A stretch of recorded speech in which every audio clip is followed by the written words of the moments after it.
noite.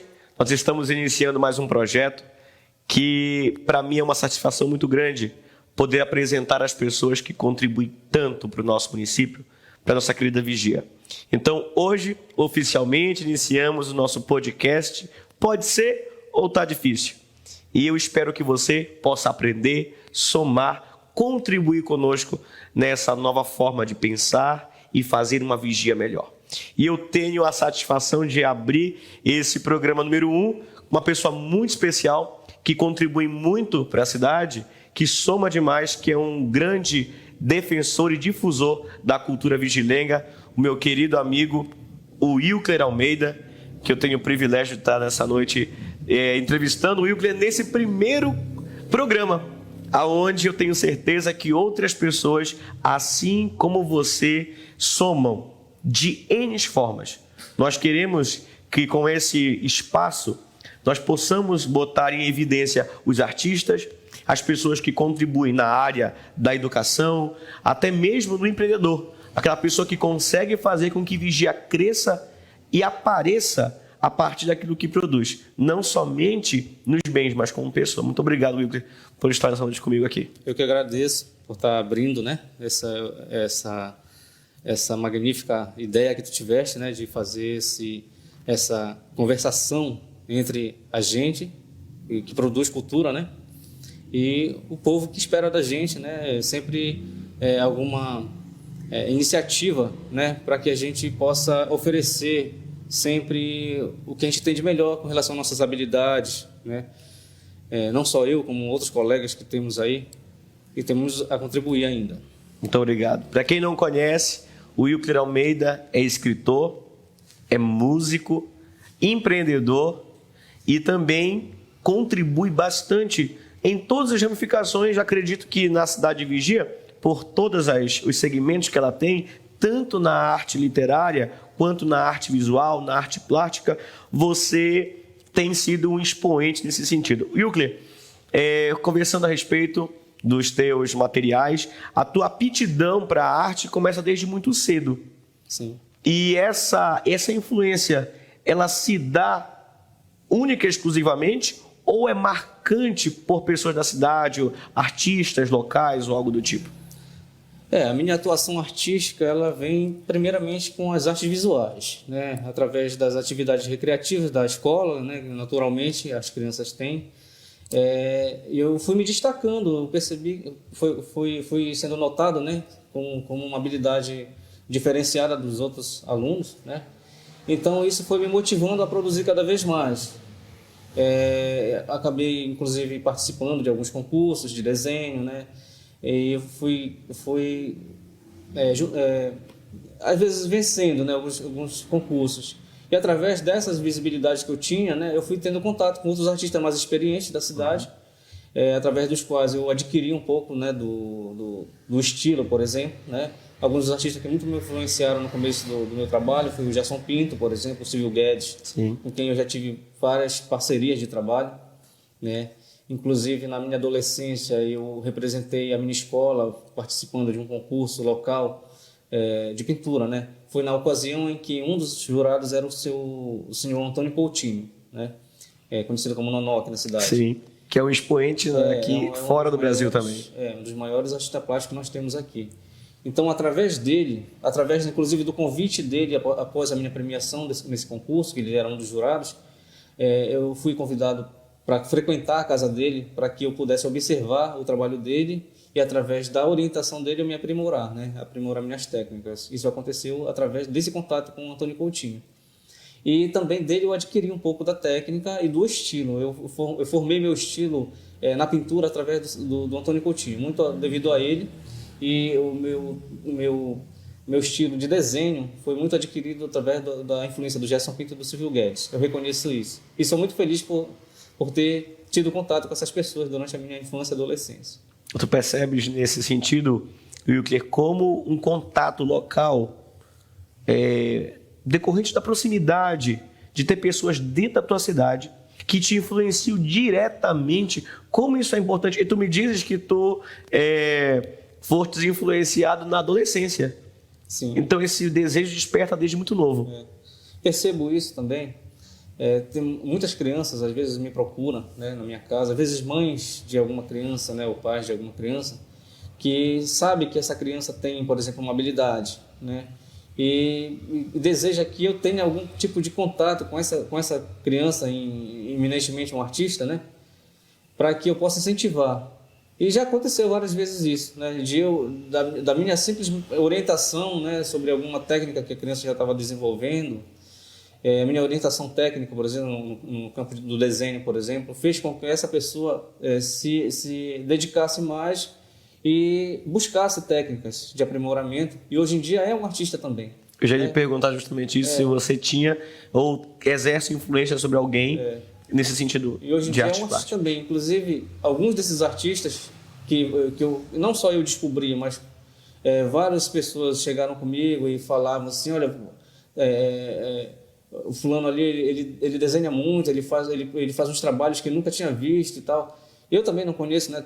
Cada um adquire uma influência de alguma coisa, né? Que vem da própria pessoa. Então isso eu percebi muito, sabe, no que foi quando a gente promoveu a Tarrafiada Cultural, por exemplo, né? Foi um dos eventos que nós tivemos a felicidade de ter essa iniciativa, eu junto com alguns amigos, né? O Marcelo Cardoso, que é um músico que eu admiro muito, que eu sou fã dele. Além de outros colaboradores, né, que nós temos aí no nosso hall de amizade, né, de vários artistas e amantes das artes. Então, através dessa empreitada nossa, né, que foi um projeto sem fim lucrativo, foi apenas para reunir todas as vertentes que a gente podia para fazer uma culminância, né? É um evento que nós fizemos 2 vezes, né? E ali a gente descobriu muita gente que a gente não conhecia, gente que produzia artes plásticas, que a dança, né? Entre outras coisas, fotografia, né? Então foi muito bacana. Eu tenho uma teoria, Wilker, não formada, que é como se estivesse no sangue do vigiense as artes. Sim. E eu não me coloco somente nas artes em um sentido plástico, em questão de quadros ou algo parecido. Há um leque de oportunidades onde o vigiense destaca. Tanto, como você falou a respeito da dança e entre outras situações, eu vejo que o vigiense, ele traz consigo 2 coisas muito fortes. A arte, através de uma identidade local, e a música. Tu falaste agora a respeito dos teus contribuintes da música, que é fundamental. Então, a Tarrafiada, eu lembro de alguns momentos dela e que foram importantes nessa construção. Você, na tua compreensão, o papel do artista, quando eu falo artista, são todos aqueles que levam o nome da cidade, levam aquilo que ela produz, de modo geral. O artista, ele tem um poder transformador de uma nova geração que está surgindo? Sim, olha, voltando a falar sobre a Tarrafiada. Sim. Eu acho marcante a Tarrafiada. Por quê? Eu percebo o seguinte: existe o âmbito cultural aqui no município, não só nesse município, como em vários. Existe uma coisa chamada cultura institucionalizada, né? Sim. É quando a administração municipal, por exemplo, implementa um calendário e insere algumas atrações artísticas, seja qual for o segmento, e segue uma programação instituída por aquele órgão, por exemplo, que gere a cultura, né? Mas a Tarrafiada, na verdade, ela veio como se fosse um grito da classe artística, né? Para que não fosse seguido um padrão como sempre foi ocorrido na cidade. Não é isso que a gente queria. A gente queria ser espontâneo. Uma cultura livre. Cultura livre e juntar todas as vertentes possíveis, né? Todos os segmentos que a gente pudesse, né? Num único movimento, né? Não tinha um encabeçamento, né? Não existia o promotor da Tarrafiada, não existia, né? Foi simplesmente um grupo que foi crescendo e criando mais adeptos, e isso foi muito bacana, cara, foi muito legal. Então é isso que eu sinto falta aqui na cidade, por exemplo, dessa espontaneidade, né? Mas é necessário sim um aparato do poder público, para que isso aconteça. Sim. Eu, por exemplo, o nosso movimento aqui a respeito do nosso podcast, ele surge, como você fala, uma palavra muito forte, do grito de artistas. Então eu entendo que tanto o nosso projeto, Wilker, ele é justamente esse grito. Aonde nós esperamos, eu vi um comentário no Facebook muito pertinente, que dizia o seguinte: se o poder público não faz, o povo vai lá e faz. Avante. Sim. E isso foi muito, muito interessante. E já coloco aqui a fala do Rangel de Moura, um dos nossos artistas aqui da cidade, que colocou isso: quem deveria fazer não faz, então o povo que poderia fazer está fazendo. Então esse grito de liberdade, eu acredito que novamente ecoa. E eu fiquei muito feliz, Wilker, de ter no nosso espaço aqui elementos como os teus quadros, alguns dos teus quadros. Para você que não conhece, o Wilker produz quadros belíssimos. E aqui nós temos no nosso alguns dos muitos que ele produz, muitos daqueles que ele produz, que são aqui o pescador, o pescado, que é tão identitário da nossa cidade, o barco, o homem que trabalha com o rio, o ribeirinho. E eu acho muito interessante tudo isso que você carrega. Essa é a parte fundamental, acredito que marcante da sua obra. Você se qualificou enquanto artista, mas ao mesmo tempo ela está carregada de identidade vigiense. Sim, é o que eu procuro sempre. Que esse acho que é o carro-chefe do seu pensamento. Justamente. Eu procuro representar o município, né, através das artes visuais, mostrando os elementos que são mais marcantes realmente na cultura local, né? Através das minhas pesquisas também, né? Eu como também trabalho muito com pesquisa, então eu procuro empregar nas minhas obras o que eu adquiro, né, através do conhecimento das minhas pesquisas. Então eu transformo isso em uma projeção visual, né? Eu tenho um exemplo de uma obra que inclusive eu até admito que foi apropriada de um outro artista que eu admiro muito, que é o Gerson Pinto. Sim. Eu vou citar uma obra aqui. Nós temos a lenda da Cobra Grande e dos túneis embaixo da cidade, por exemplo. Então o Gerson, quando eu era criança, ele fez um quadro que representava a Cobra Grande dentro desse túnel, saindo por uma das torres da Igreja Matriz. E eu ficava impressionado com aquele quadro. Eu era criança, né? Então, de tanto eu olhar pela janela do Gerson, sim, eu comecei a desenhar aqui ao meu modo, né? O senso artístico estava aflorando. Ao meu modo. Então, eu adquiri do Gerson essa experiência de ouvir uma história que é lendária, né? Uma história que é do imaginário, e reproduzir isso em imagem, para que as pessoas pudessem contemplar a imagem, né? Não só ficar no imaginário, porque esse tipo de trabalho, eu acho que também contribui muito na ilustração, né, da didática, por exemplo. Sim. Eu acho que isso daí é muito importante para a gente ter uma visualização de certas coisas. Uma pintura minha que eu acho interessante, a gente pode mostrar em um outro momento. Sim. A adesão da Vigia à Independência do Brasil, por exemplo. É um quadro que está na 5 de agosto, exposto hoje em dia. Então, eu fiz uma pesquisa sobre a indumentária da época e a ambientação de onde ocorreu aquele ato, né? Então, eu aproveitei para juntar naquele quadro tanto o ato em si, que era a declaração, né, de adesão da Vigia à Independência, quanto o entorno, né? O entorno, digamos, físico. Sim. Então, eu aproveitei que, na época, a Igreja de Pedra, por exemplo, estava abandonada. Durante 150 anos, pelo menos, ela ficou abandonada. Então, eu aproveitei para retratar a Igreja de Pedra como era, justamente naquela data. Então, foi uma coisa que eu juntei, né, numa tela só, por exemplo. Entendo. Você colocou o seu ponto de vista artístico, sim, a pesquisa naquele fato e todo o emblema por trás da realidade vigia. E você, pegando o teu feedback a respeito das pesquisas, vamos entrar numa área que, para mim, eu acho que ela está em pé de igualdade com as tuas artes, das artes plásticas, no caso, que são os livros. Sim. Wilker, o que foi a Sala Secreta da Mãe de Deus? Bom, a Sala Secreta da Mãe de Deus representou para mim um grande avanço no meu encontro, né, do meu estilo literário, né? Porque, na verdade, Sala Secreta é o meu segundo livro, tá? O meu primeiro livro, na verdade, foi uma obra chamada Tauapará. Sim. Eu acho importante falar um pouquinho sobre ele, Claro. porque eu vou entrar num outro assunto.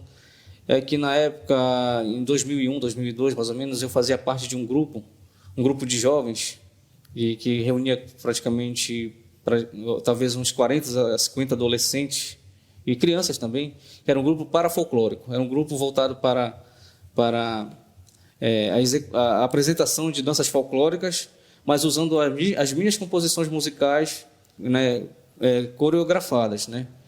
Então, como a gente estava envolvido bastante com essas danças tradicionais, envolvia o carimbó, né, o lundu, então a gente acabou querendo saber mais um pouco sobre a origem do carimbó na vigia, e nós fizemos algumas excursões nas terras do entorno do rio Tauapará, na Vila do Cacau, mais especificamente, aonde no século XIX, até o século XIX, funcionou o engenho Santo Antônio da Campina, que é considerado o berço do carimbó na vigia, porque lá era um reduto escravocrata, né? Nossa. Desde o século XVII, se eu não me engano. Então, através dessas pesquisas, dessas idas, muitas idas lá na região, aquilo foi me despertando uma vontade de compartilhar, né? Então, primeiramente, eu publiquei aquele resultado daquelas pesquisas num jornal que eu trabalhava na época, que era o Jornal Pescador, que é o extinto Jornal Pescador.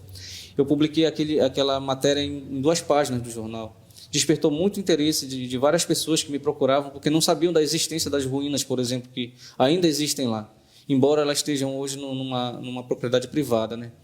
Então, eu aproveitei até mesmo para citar essa problemática agrária que existe lá, em relação ao território onde as ruínas se encontram, que hoje em dia faz parte de uma propriedade privada, da dificuldade de acesso para visitação. Então a discussão das ruínas que hoje se fala tanto na cidade foi posta em evidência nesse momento? Foi. As pessoas têm dificuldade de visitar as ruínas por conta disso, porque está dentro de uma propriedade, de uma empresa palmiteira, né? Então o livro ele traz essa problemática. Então eu inseri na literatura através desse livro para levar ao público esse problema que existe até hoje lá, né? Só que o livro ele tinha uma abordagem historiográfica, entende? Historiográfica. Então eu tive um pouquinho de limitação artística, por exemplo, para eu me expressar nesse livro, porque eu tinha que seguir fontes, tinha que seguir dados reais sobre o que realmente acontece lá, né? Me limitar aos fatos. Sim. Né? Mas inevitavelmente eu tive que abordar um pouco da cultura local de lá, né? A cultura imaginária, por exemplo, né? As assombrações que existem lá, as lendas sobre tesouros enterrados lá embaixo das samaueiras, que muito foi relatado para mim lá. Então, isso eu tive que abordar de maneira superficial, porque eu tinha que me conter aos fatos. Aos fatos, né? não aquilo que se queria. Eu gostaria mais de artística. explorar um pouco mais sobre as lendas de lá, local. Isso eu consegui me encontrar através do livro seguinte, que foi o Sala Secreta da Mãe de Deus, que foi focado numa antiga lenda local. Foi focado numa antiga lenda local, que fala que existe um túnel embaixo da cidade de Vigia, né, interligando as 2 principais igrejas. E, claro, que relacionado a esse túnel existem várias outras lendas, inclusive sendo a morada da Cobra Grande, né, seria um túnel de fuga, uma rota de fuga dos jesuítas, uma possível invasão. Outros menos informados acreditam que foram os cabanos, que nada tem a ver, né? Mas, enfim, eu queria explorar essa lenda de uma forma que que prendesse o leitor. Então, o que eu fiz? Eu desenvolvi um romance policial. Né? Desenvolvi um romance policial que eu criei personagens de apoio, né? Claro, baseados em vivências minhas, né? Da infância, da adolescência, até porque eu fui também ministrante, coroinha lá da igreja, né? Então eu tive muito contato com essas informações, com as lendas, com os bastidores da igreja, com os compartimentos que ninguém tem muito acesso. Como dentro do forro, por exemplo, tem coisas que deixam a gente intrigado, né? Formatos atrás do altar da igreja que me intrigavam e muito intrigam outras pessoas. Então eu quis explorar cada elemento desse para transformar isso numa leitura atrativa, né? Que fosse instigante, né? Então desenvolvi o Sala Secreta e foi realmente eu considero assim um livro assim, que foi muito marcante na minha vida. Exatamente por essa razão que eu destaco o Sala, por uma questão, sim, sou sabedor do Tal Pará, mas acredito que o Sala Secreta, assim como nós já havíamos conversado, a respeito de que me influenciou na minha adolescência, lembro de ter lido ele e me senti ambientado dentro do espaço Vigia. Porque que você usa elementos locais, Sim. claro que com personagens fictícios, mas você usa elementos que são identitários da cidade. Então, para quem é vigiense, é muito interessante. E para quem não é, como nós vimos conversado a respeito de pessoas que têm a vontade de conhecer, que conheceram Vigia através da tua obra. Então, acredito que o Sala Secreto da Mãe de Deus tenha sido, de fato, um expoente na tua carreira literária. Sim, sem dúvida. O Sala Secreta foi muito marcante na minha carreira. Inclusive, foi o livro que muitas pessoas leram pela primeira vez um livro, foi o Sala Secreta. Eu recebi vários relatos de pessoas que falaram para mim que o primeiro livro que leram na vida foi o Sala Secreta da Mãe de Deus. Nossa! E inteiramente. E ficaram esperando pelo próximo, isso que me motivou a mais tarde ter lançado a da Coroa, que na verdade é uma ação do Sala Secreta, né? Como escritor, como é que tu se sente sabendo que a tua produção, que o teu material influencia diretamente a compreensão da necessidade da leitura de uma criança, como no caso? Eu tive duas experiências muito interessantes com relação ao Sala Secreta e à Confraria da Coroa. A Sala Secreta, eu fui procurado no dia seguinte ao lançamento por uma criança de 11 anos, né? Que chegou comigo lá no meu trabalho, que era no museu, e falou para mim que ele já tinha lido o livro todo e estava me fazendo perguntas para que eu esclarecesse algumas coisas. Eu disse, mas como assim? Eu lancei o livro ontem, você já leu todo o livro? Sim, já li o livro todo, e agora meu pai está lendo lá. E o meu pai disse que nunca leu um livro na vida dele, o primeiro livro que ele vai ler é esse. Pô, isso aí foi muito bacana para mim. E a outra experiência que eu tive foi que quando eu lancei a Confraria da Coroa, que na verdade é uma continuação do Sala Secreta, mantém os mesmos personagens do Sala Secreta, 4 anos depois, né? Mas ambientado na cidade de Belém, explorando uma história sobre uma conspiração que havia no século XVIII para trazer a família real portuguesa para Belém, e não no Rio de Janeiro, como aconteceu, né? Em 1808. Então, eu acabo revelando lá nesse livro vários, como é que se diz, segredos escondidos dentro de algumas igrejas de Belém, que quase ninguém tem acesso a essas informações. Por exemplo, na Igreja de Santa Ana, quase ninguém sabe que dentro da Igreja de Santa Ana existe uma relíquia com raspas dos ossos de Santa Ana, a avó de Jesus. Né? Nossa! Claro que isso daí veio no século XVIII para Belém e é guardado, não é exposto. Né? Então são curiosidades pequenas que a gente vai jogando para deixar o público preso. Aí o que aconteceu? Depois de eu ter lançado esse livro, algum tempo depois, eu fui procurado lá em casa, na minha casa, por um rapaz que ele era pescador. E ele soube que eu tinha lançado um livro depois do Sala Secreta, que ele já tinha lido Sala Secreta, né? Ele queria que eu desse para ele esse livro. Eu fiquei na dúvida, disse, tu gosta mesmo de ler? Ele disse, eu gosto, cara, eu gostei muito do teu primeiro livro, eu quero esse daí. Eu dei para ele de presente o livro. Ele disse que ele ia viajar para a pescaria, né? Que ia passar 3 meses no mar, e ele gostava de ficar lendo, né? Eu achei bacana isso, eu dei para ele com toda satisfação, né? Ele levou para o mar. Tempos depois ele me encontrou na rua. Ele falou, cara, sabe o que aconteceu quando eu levei esse livro lá para fora? O pessoal do barco todinho, cara, eles não sabem ler, sabe? Eles não sabem ler. Quando eu comecei a falar para ele das histórias, aí eles pediram para eu ler o livro todinho em voz alta para eles. Toda noite eu lia um pouquinho do livro antes da gente dormir. Aí quando a gente aportou aqui no Ver o Peso, que experiência! Belém, o que aconteceu? Eles não quiseram pegar ônibus para o terminal quando a gente vinha para Vigia. Eles quiseram vir a pé do Ver o Peso para o terminal, só para passar pelas igrejas que eu falava lá no livro, que eu relatava os segredos. Eles queriam entrar em cada igreja para ver se realmente tinha aquilo que eu relatava no livro, porque para eles foi encantador, né? E para mim, então, conhecendo essa história, foi muito interessante, cara.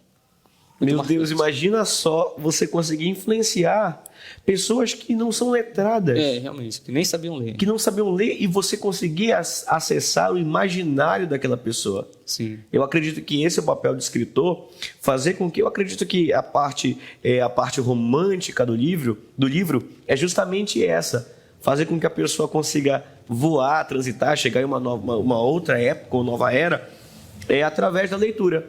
E você despertar isso nas pessoas, em pessoas adultas, é muito fundamental, é muito importante. E, falando em literatura, pegando esse momento, nós temos em primeira mão o teu mais novo filho, não é? Verdade. Aqui um livro, o novo livro do Wilker Almeida, O Vigário e o Alemão. Eu gostaria, Wilker, que você falasse um pouco do teu livro para as pessoas que estão nos assistindo, nos vendo, agora nos ouvindo. Bom, esse livro aqui, cara, foi uma parceria que eu tive com Paulo Cordeiro, né? Que é um historiador local, porque essa história aqui é uma história que é contada para mim há muito tempo sobre o caso Eric Smith, que aconteceu, na verdade, em 1976, que intriga ainda muita gente e ainda se especula muito sobre esse caso, né? É um caso que marcou bastante a cidade na época, por conta dos acontecimentos violentos que aconteceram, sendo que ele é desencadeado pelo aparecimento de cadáveres boiando no canal do navio, que é aqui próximo, né, no canal onde se realiza a pescaria aqui na cidade de Vigia. Então, em certo dia, foi encontrado um cadáver boiando no rio e constataram que ele tinha um saco amarrado nos pés, cheio de areia, né? Então, logo se evidenciou um assassinato. Só que no dia seguinte apareceu um outro cadáver. E isso não é história fictícia, não. Isso daí é factual. Entendeu? Isso daí foi baseado todo no inquérito oficial e também nas reportagens que nós tivemos acesso, né, da imprensa que cobriu assiduamente o caso, né? Inclusive a imprensa foi responsável pela elucidação do caso, inclusive, né? Se chegou ao nome do assassino através da imprensa, né? A imprensa da província do Pará, principalmente. Então, esse caso aí intrigou muitas pessoas, porque quando se chegou ao nome do assassino, o assassino, quando foi preso, que era o Eric Smith, que era um alemão, ele acusou o padre, o vigário local, padre Alfredo de Laó, de ter sido o mandante dos crimes. Então, imagina como isso chocou a cidade na época. Nossa! Um padre ser mandante de 2 assassinatos, né? Claro que não é algo corriqueiro, não. Né? Então, isso despertou muita... Isso é ambientado nos anos... Em que ano é ambientado o livro? Isso é em 1976, março de 76. Nossa, nos anos 70, você tem uma situação a nível cinematográfico. Sim, sim. Deu o requinte de assassinato impressionante. E o passo a passo da investigação para se chegar ao assassino e para elucidar o caso, né? Ele está sendo minuciosamente abordado aqui nesse livro, né? Então as pessoas vão ter acesso à informação oficial, né? Porque muito se especula sobre esse caso. Já ouvi versões que se afastam demais da realidade sobre esse caso, né? Claro que é natural que na cidade se especule mesmo, é uma cidade pequena. Sim. Mas a dimensão do que é esse caso é maior do que eu pensei. Por isso que eu me interessei tanto por essa temática. Por essa temática. Né? Nesse sentido, nos teus...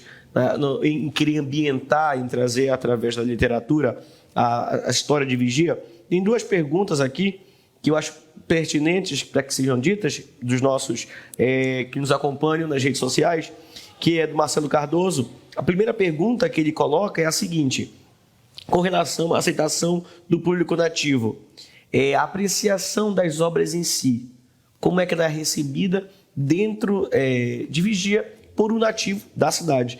E uma outra que também é muito pertinente é a seguinte: qual o maior desafio encontrado na escrita dos livros já publicados através da sua ótica? O desafio da escrita. Bom, com relação à aceitação, né, eu percebo o seguinte: aqui em Vigia existem muita qualidade artística, né, em vários segmentos, seja na música, seja nas artes plásticas, seja na literatura também. Nós temos vários escritores aqui, né? Mas eu percebo o seguinte, que o poder público realmente ele tem um papel muito importante. Claro que cada um faz por si, e a arte não depende do poder público para se fazer, né? Mas o poder público ele tem sim um papel muito importante na difusão dessa arte, né? E dá suporte para isso. Vou lhe dar um exemplo. Nós temos aqui uma cidade que tem 4 séculos de história, Sim. né? Quem não conhece Vigia, imagina que nós temos aqui um suporte magnífico para o turismo, por exemplo, né? Mas acontece muita frustração. Eu percebo, porque eu trabalhei de perto com isso, eu trabalhei com excursões, fui diretor do museu, e eu percebia uma certa frustração em certas pessoas que visitavam a cidade. Por quê? Porque vinham com o pensamento de que existia um aparato, pelo menos, né? Um aparato pelo menos básico, mas isso não existe. Nossos artistas plásticos não têm espaço para expor, né? Nossos músicos geralmente fazem carreira fora. E quando tocam aqui dentro são em eventos, por exemplo, nós não temos, por exemplo, um anfiteatro na cidade. Um espaço, né? Por exemplo, eu tenho um trabalho musical. Eu gostaria de espontaneamente chegar na praça e tocar e reunir o pessoal para prestigiar meu som, por exemplo. Eu não tenho porque não tem anfiteatro, não tem estrutura nenhuma, né? As excursões, por exemplo, escolares que aconteciam bastante na época, eu era diretor do museu, né? Quando ainda tínhamos um museu, a gente percebia que se não fosse o museu e as 2 igrejas, nada mais... A nossa identidade estaria perdida. Nada mais tinha a trabalhar, porque a gente não tinha estrutura nenhuma, né? Nenhuma estrutura mesmo. Quer dizer, a gente tinha aquele roteiro ínfimo ali, né? Sim. Poderia ser uma coisa muito maior, né? Eu destaco, Euclides, nesse sentido, como você falou, Vigia, uma cidade centenária e com 4 séculos de história, onde você tinha um grupo, um nicho de construções históricas que foram se perdendo através da iniciativa privada, de outras pessoas que foram passando pelos seus donos e por último, acabaram reconfigurando esses elementos.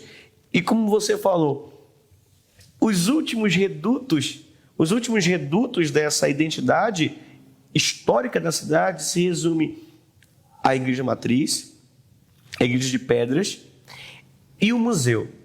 Só que nesse momento eu marco uma reticência a respeito de quê, Wilker? Museu da cidade. Sua experiência. Bom, eu fui diretor do museu entre 2014 e 2016. Mas, além desse período, eu também participei da implantação do museu em 2004, né? Então, nós estamos aí num momento em que o museu está fechado, né? A gente está nessa esperança dele reabrir. Houve uma tentativa de reforma, agora na última administração municipal, não aconteceu. Depois de algumas cobranças, voltaram a anunciar a reforma, né, perto do período eleitoral. Realmente, de novo, não aconteceu.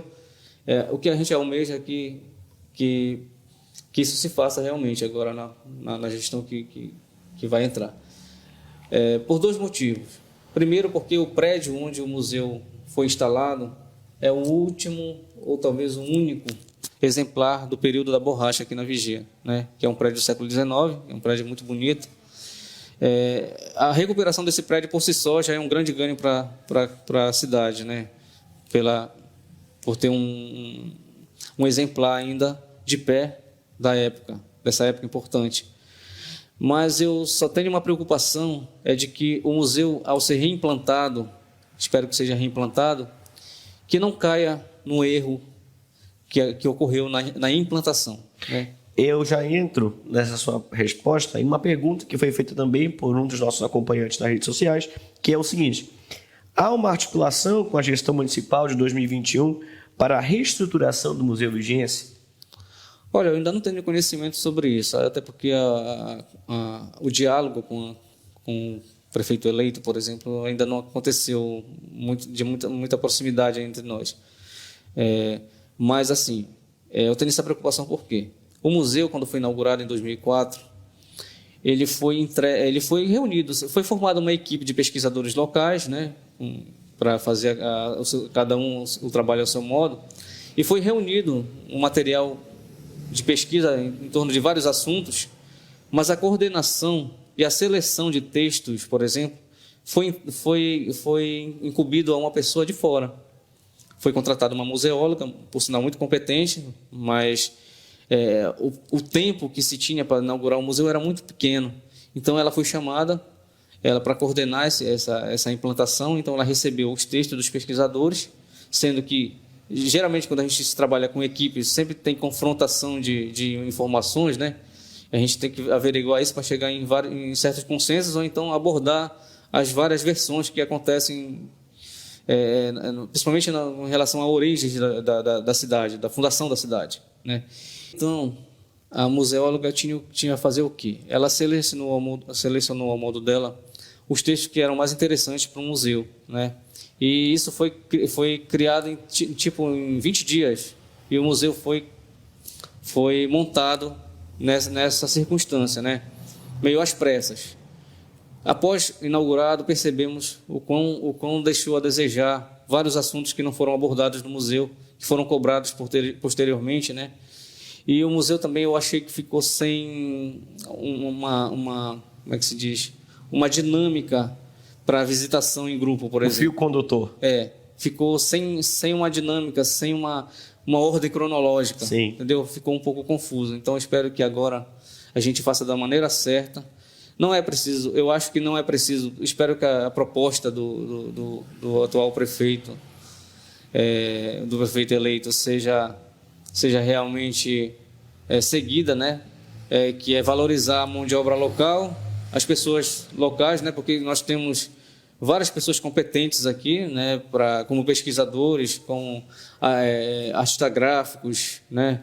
Que dão conta de fazer o nosso museu um museu exemplar, da maneira que se deve fazer mesmo, sem precisar trazer ninguém de fora. Eu vejo, justamente essa a proposta da nossa iniciativa, Wilter, mostrar que dentro de Vigia você tem vários segmentos competentes que podem desenvolver esses papéis, tanto na arte histórica, na arte literária, no movimento literário e nos movimentos plásticos, e é justamente esse sentido que você está apresentando. Nosso museu, ele precisa ser reerguido, ele precisa voltar a ter a visibilidade que ele merece. E eu já entro também, fechando esse ciclo de participações onde você teve como diretor do museu, 5 de agosto. A 5 de agosto. A tua proximidade, o teu relacionamento com a instituição. Bom, a 5 de agosto se deu no momento em que eu era diretor do museu mesmo, né? E eu era bastante atuante como sócio da 5 de agosto, né? E fui também um dos responsáveis pela implementação daquela exposição que existe na 5 de agosto e a reinauguração da 5 de agosto, que ocorreu em 2005. Sim. Né? Pois a sede estava abandonada há bastante tempo. Então, houve nessa época a reinauguração, né? Então, eu participei de todo esse processo também e fui um dos pesquisadores que implementaram aquela exposição que existe lá. E após isso, eu passei a me envolver cada vez mais. Eu me agreguei a 5 de agosto, eu não era sócio até então. E eu passei a desenvolver vários projetos para 5 de agosto, para levar para 5 de agosto vários benefícios, né?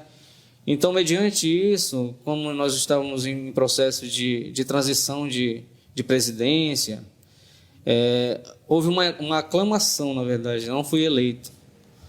Os sócios me aclamaram presidente, então eu fiquei, na época, como diretor do museu e também como presidente da 5 de agosto. E como eu tinha acesso à administração pública na época, como eu era funcionário, então eu consegui resolver vários problemas que existiam no campo físico da 5 de agosto, né? Então, eu me preocupei em promover na 5 de agosto, usando a 5 de agosto como pano de fundo, várias apresentações artísticas. Por exemplo, lá nós fizemos a última coletiva de artistas vigienses que aconteceu, foi na 5 de agosto, em 2015, né? Antes da Tarrafiada Cultural um pouquinho, né? Então, na verdade, essa coletiva de vigências, de artistas de vigência que aconteceu no 5 de agosto, que foi o fio condutor da Tarrafiada Cultural mais tarde. Que foi assim, a pólvora inicial, né? A 5 de agosto, ela precisa disso, ela é uma representante também desse segmento artístico, né? Eu lembro que além do documental. Sim, eu lembro de eu estar ainda no ensino fundamental. Eu tive o contato da 5 de agosto por estudar no educandário. Eu ia no momento em que você estava nesse momento de reestrutura do ambiente. Sim. E uma das coisas que me fez ser sócio da 5 foi uma fala sua, quando explicou a razão da 5 de agosto surgir. Em meio ao período da borracha, em meio à Belle Époque, um lugar no interior do estado que se propõe a ensinar francês e latim e literatura.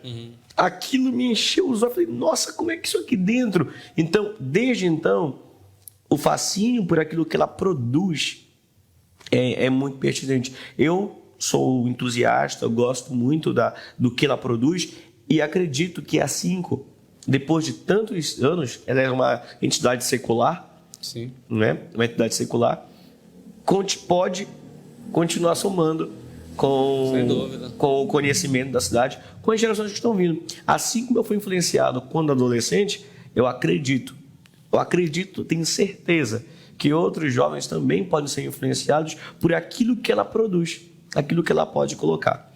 Wilcler, nós já vimos que você é um artista plástico, muito talentoso, um escritor premiado, você pode dizer que até um livro, o De Volta ao Porão, De Volta ao Porão. foi premiado, não foi? Foi De Volta ao Porão, foi o livro que eu lancei em 2013, mas ele foi selecionado pela Fundação Cultural do Pará para concorrer ao Prêmio de Literatura da Alcides Jurandir. E eu tive a felicidade de receber a menção honrosa, né? Nossa! Nesse concurso, e receber essa premiação, né? Essa premiação ocorreu em 2014 já, quando foi lançado o livro. Então, De Volta ao Porão é o meu livro premiado mesmo. É uma abordagem sobre a ditadura militar, a atuação da ditadura militar aqui nas terras paraenses, né? Usando 2 personagens de apoio que fogem aqui para a cidade de Vigia, da guerrilha do Araguaia. Então foi uma abordagem muito bacana para a gente compreender como foi a atuação da ditadura militar no Pará, né? Que a gente ouve muito falar sobre o Sudeste, né? Sobre o sul do país, mas a gente não tem muitas informações sobre o que aconteceu em termos de perseguição, em termos de repressão, né, aqui na região que a gente mora. Ainda falando de livros, você iniciou com o Tal Pará, veio a Sala Secreta da Mãe de Deus, logo em seguida... Depois da Sala Secreta, na verdade, fazendo uma retrospectiva dos livros. Depois da Sala Secreta, eu ainda tive a felicidade de compartilhar a autoria de um livro com José Eudônio, que foi o levantamento histórico sobre a história da 5 de agosto. Né? Depois da 5 de agosto, sim, eu lancei a Confraria da Coroa, sim, que foi a continuação do Sala Secreta. Depois o De Volta ao Porão. E agora estou com esse livro para ser lançado aqui. E em primeira mão? Além da abordagem que eu falei ainda agora sobre a questão criminal, né? É importante até falar sobre isso.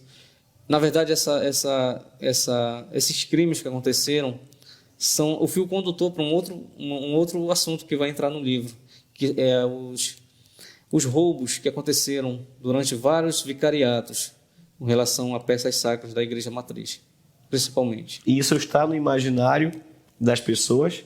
Eu ouço, como morador de Vigia, ouço várias pessoas antigas, nossa, a igreja tinha N cartiçais de prata, tinha crucifixos de marfim, tinha ouro, tinha prata. Então, isso e foi com o tempo se perdendo. Então, a realidade que você coloca no livro, que passou para o imaginário, mas que de fato tem um fundo verdadeiro por trás de tudo isso. E nós revelamos no livro o destino de alguma dessas peças. Queridos, vocês que estão interessados em saber mais sobre a literatura vigiense produzida pelo Wilcler Almeida e quer saber aonde foi parar as peças, leia o livro que vai ser lançado dia... Nós estamos em articulação Sim. em relação ao lançamento.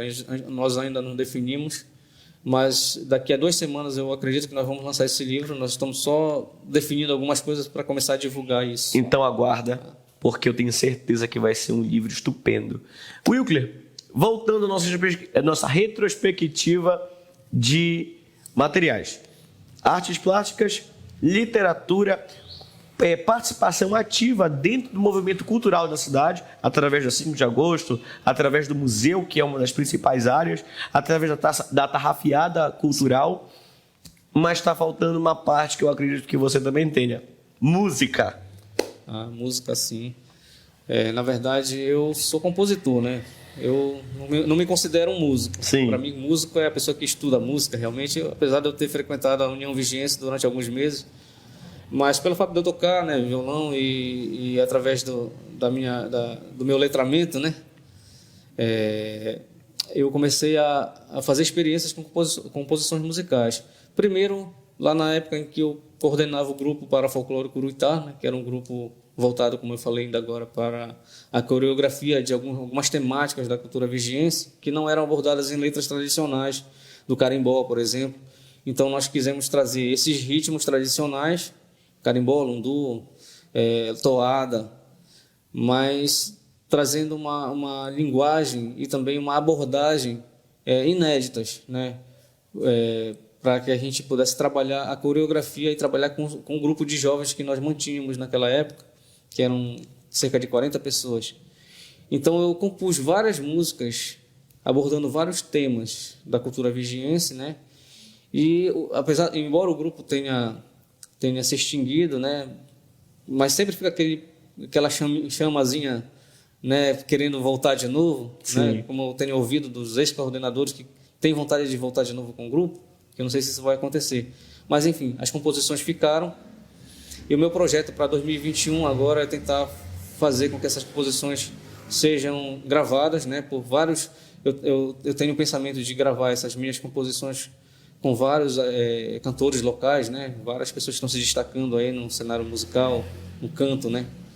Então é um desejo meu, né, gravar essas músicas para deixar aí para o pessoal fazer uso delas para vários fins. Ou seja, nós podemos esperar para 2021 coisa nova vindo do Wilker a respeito da área musical. Sim, minha contribuição. Sua contribuição foi maravilhosa. Wilker, para um fechamento do nosso pensamento, desse nosso primeiro encontro, e nós não poderíamos deixar de falar o eixo principal que move o nosso projeto. O nosso projeto se dá de que forma? Aquilo que as pessoas colocam nas suas contribuições, como eu falei no início do programa, a respeito da educação, da cultura e do ser empreendedor, a pergunta que eu quero fazer para você, eu gostaria que você dissertasse para mim e para as pessoas que nos ouvem. Ser um artista, ser um escritor, um artista plástico, um escritor, alguém que soma nas culturas, ser tudo isso, pode ser ou está difícil? Pode ser, sim.